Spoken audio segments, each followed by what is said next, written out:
Thanks so much for tuning in. My name is Stephanie Hahn, and my video today is called Let's Get Real, a getting started guide to real estate video marketing. Let's take a look at the numbers first. We are consuming video like mad.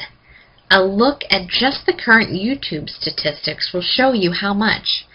800 million people come to YouTube each month, and they watch more than 4 billion hours of video.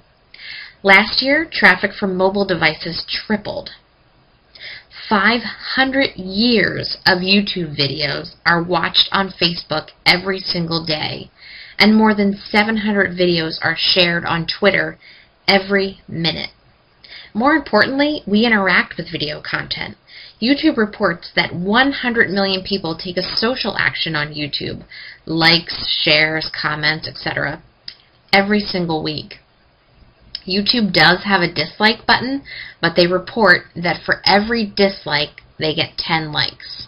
In April of 2011, Mashable released an infographic by a company called Postling stating that 73% of homeowners are more likely to list with a realtor that offers to do video.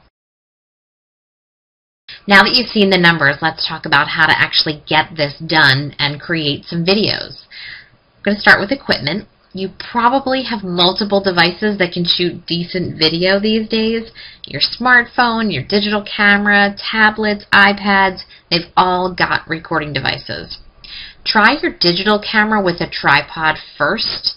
If you don't have a tripod, they're cheap.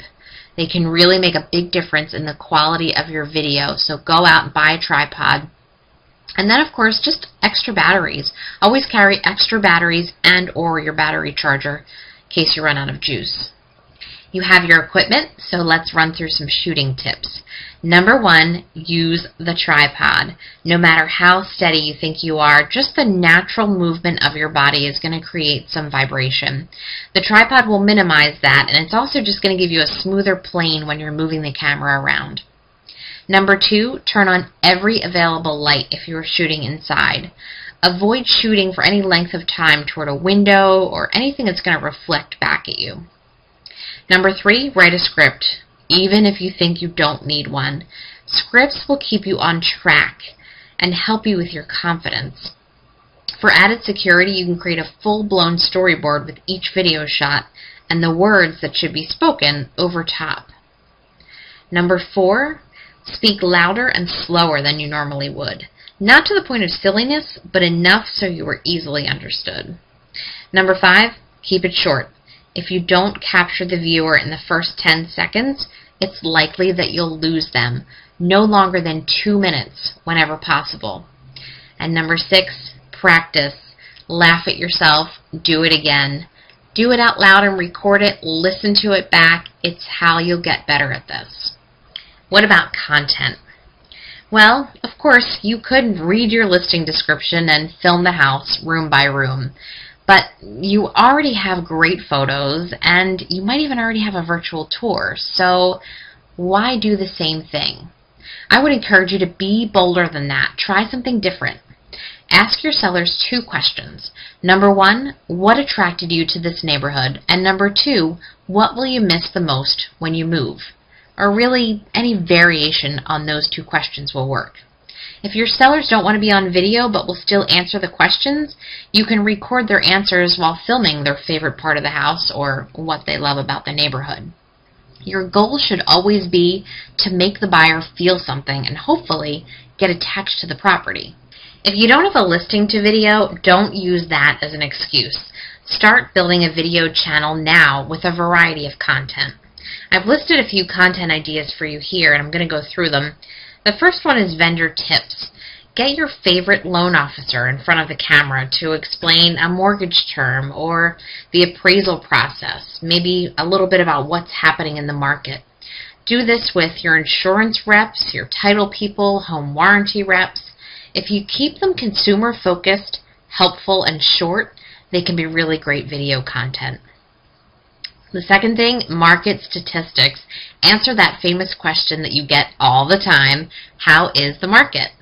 Get local, and you can attack an area a week with statistics and analysis right from your MLS reports. Community information. Show off the communities where you work or where you wish you worked. When you're videoing, you can ask shop owners to wave hello, maybe even grab a man-on-the-street interview with a local. Testimonials. A video testimonial is a really powerful public endorsement of your work. These videos are your best marketing pieces, so grab those whenever possible. And the last one is profile. If you somehow managed to keep your face out of all these other videos so far, this is the one to really showcase you and how you work. I'm going to really oversimplify the editing process. There are tons of great options when it comes to editing your video.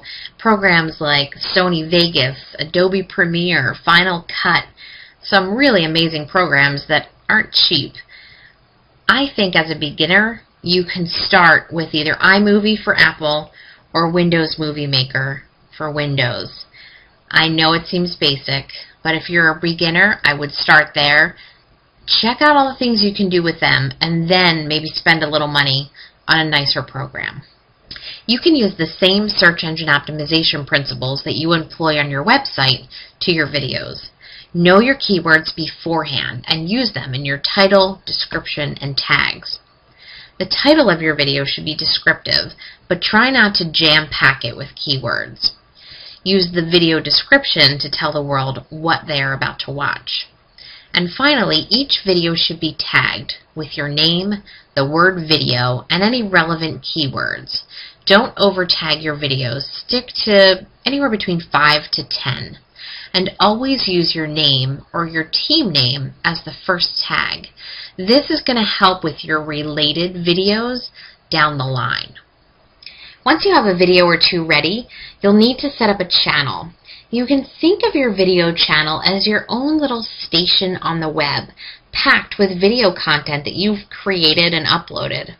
You can share videos from your channel or grab the embed code so they'll play on your website or your blog. Now, YouTube is the giant in this space, but don't rule out other viable options like Vimeo or Flickr. Do some research and then determine which option is going to be best for you. Now, when you're ready, there are 3 things that you need to do.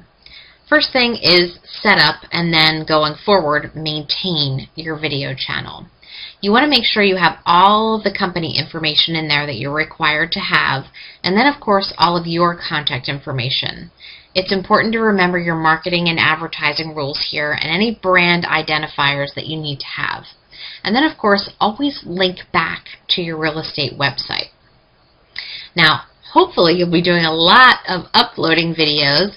Make sure you have descriptive titles and you're watching your keywords. The final thing is sharing your video, and if your video is listing specific, upload it with your listing anywhere that you're able to add video. There are lots of sites that let you do that. You can use the built-in social shares. All of the video sites have them. And then of course you can embed the videos on your website or your blog. Thank you so much for tuning in, guys. You can totally do this. Video is easier than ever to record, edit, and upload. The investment on your part is mostly going to be time. And like anything else, you do have to be consistent to see results here. But video is going to give you a marketing piece that lives online and works in your favor long after you've uploaded it. It's time to get real.